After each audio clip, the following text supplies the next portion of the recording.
ఇండస్ట్రీలో విజయ్ దేవరకొండ రష్మికలకు ఉన్న fan following తెలిసిందే. వీరిద్దరూ ఎక్కడ కనిపించినా ఫోటోగ్రాఫర్స్ క్లిక్ మనిపిస్తూ ఉంటారు. తాజాగా ఈ స్టార్స్ ఇద్దరు ముంబై ఎయిర్పోర్ట్ల కెమెరాలకు చిక్కారు. సోమవారం రాత్రి వీరిద్దరూ ముంబై ఎయిర్పోర్ట్ లో కనిపించారు. ముందుగా విమానాశ్రయానికి వచ్చిన రష్మిక ఫోటోగ్రాఫర్స్ కి పోజులు ఇచ్చింది. అభిమానులతో కలిసి ఫొటోస్ దిగి సందడి చేసింది.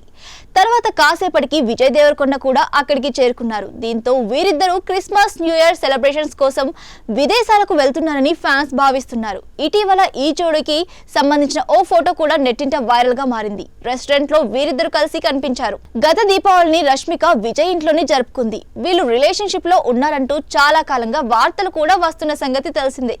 ఈ వార్తలపై విజయ్ రష్మిక ఇప్పటికే పలుమార్లు స్పందించారు. తాము మంచి స్నేహితులం మాత్రమేనని చెప్పుకొచ్చింది. అయినప్పటికీ వీరిపై వార్తలు మాత్రం ఆగడం లేదు. తాజాగా విజయ్ దేవరకొండ తన డేటింగ్ రూమర్స్ గురించి మాట్లాడారు. సమయం వచ్చినప్పుడు తప్పకుండా తాను అన్ని విషయాలు చెప్తానని చెప్పారు. అపరిమితమైన ప్రేమ అనేది ఉందో లేదో నాకు తెలియదు. ఒకవేళ అది ఉంటే దానితో పాటే బాధ కూడా ఉంటుంది. మీరు ఎవరినైనా ఒక వ్యక్తిని అమితంగా ప్రేమిస్తే బాధను కూడా మోయాల్సి ఉంటుంది అని చెప్పుకొచ్చారు.